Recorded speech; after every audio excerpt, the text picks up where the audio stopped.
Do they know what mushroom they took? Yeah, I'm sure they do. We could look it up probably. I want to say that it was the amanita muscaria, that one that always gets connected to religion and Santa Claus and all that red and white one. I want to say that's that one. A little cap with a white top?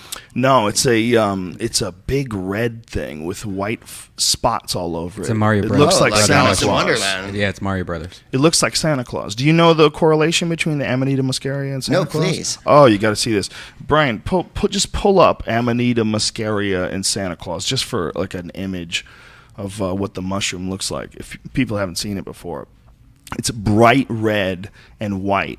And it in the eyes of many people who have examined it, it represents Santa Claus. And the reason why Santa Claus has this red and white outfit is because that's the colors of the Amanita muscaria mushroom. The reason why the Christmas tree, which is a coniferous tree, has these brightly covered packages underneath it is because these mushrooms have a mycorrhizal relationship with these trees, and they look like bright packages, and they show up in their bright, shiny packages of red and white underneath the trees.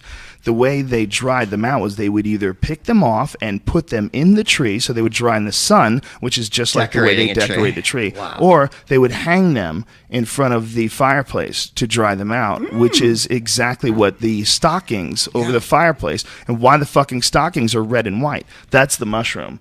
Did it pull up?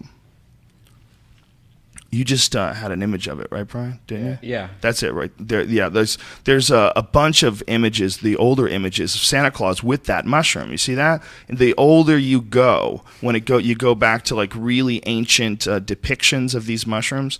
The older you go, the more often you see these mushrooms around elves in Christmas Christmas cards and things along those lines. These mushrooms around Santa Claus. So it was a direct connection. They were drawing fucking mushrooms and elves for Christmas cards. So at one point in time, people were still connected to this idea. Yeah, oh yeah. But they've lost it. The Amanita, what do you call it? Amanita muscaria mushroom.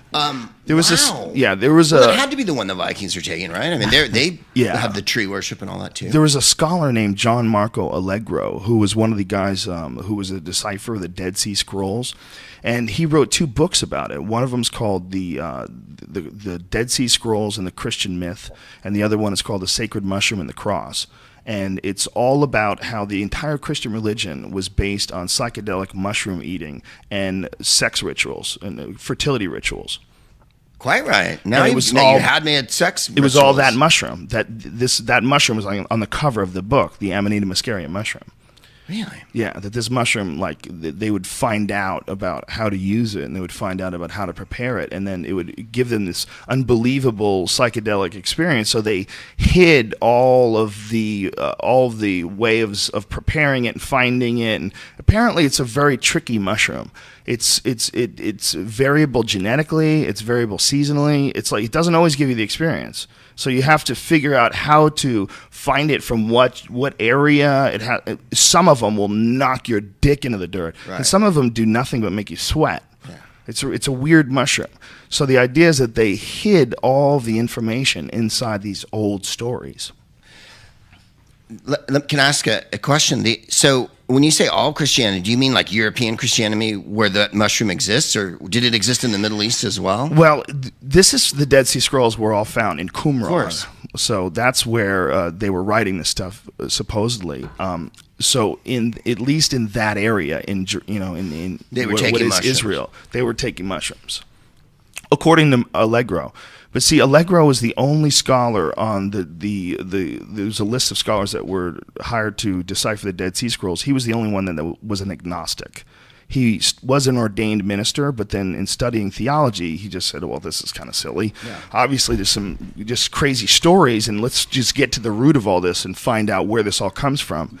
By chance, was he also the only professor that also took mushrooms? I don't think he did. The crazy thing is, I don't think he did. He was a straight-laced scholar. How did they get to Santa Claus, Joe? Well, Santa Claus how does it get all the way down to the well, Santa I mean, Claus I understand that the colors and the tree and everything. But they always give us this bullshit story about St. Nicholas, who's from Turkey, and...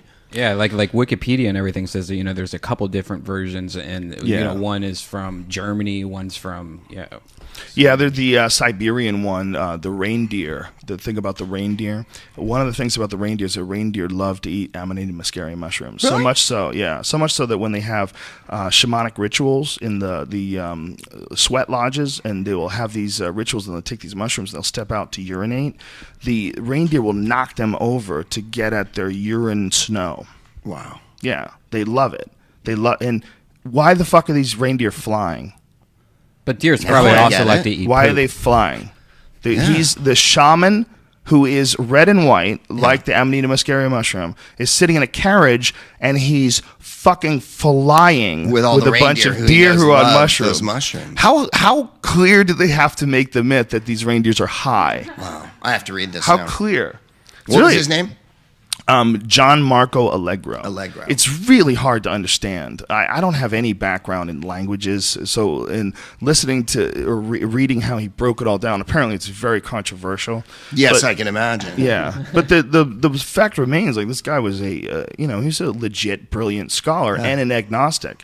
And if you have one guy out of a list of religious kooks that are reading ancient shit, hoping to find Jesus' special friends list or whatever the fuck they're trying to find. His autograph, They're not gonna, Adam's watch. They're not going to be willing to consider anybody's alternative ideas. I don't know if he's right, but it's fascinating. It is fascinating. I mean, because I was in I've heard about the St. Nicholas and all that, and I was at that little chapel where he supposedly was and everything, and it was like, you don't get a big Santa Claus wintertime, ho ho ho, drink a Coca-Cola feel.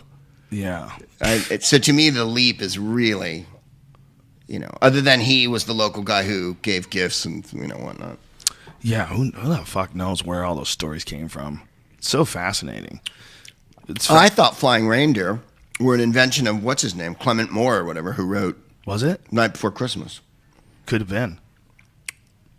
Maybe that guy he was tapped into something that he knew about flying reindeer. Well, I think maybe he'd heard a story from Europe. There's so many connections between this mushroom and Santa Claus that it's almost silly.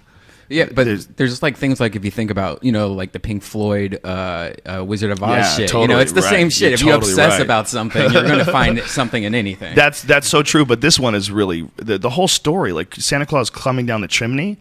That's how the shaman used to get into the houses when they made the shamanic rituals illegal. Really? They used to sneak in because everybody was on the ground watching the door, so they would throw their fucking sack of mushrooms over the chimney, and they would climb down into these people's houses. Wow. Yeah, I mean, there's so many connections between the whole Santa Claus myth and this mushroom, the ritual of taking this mushroom, especially in Siberia, which is the fucking North Pole. Yeah, essentially, that's what people look at it as.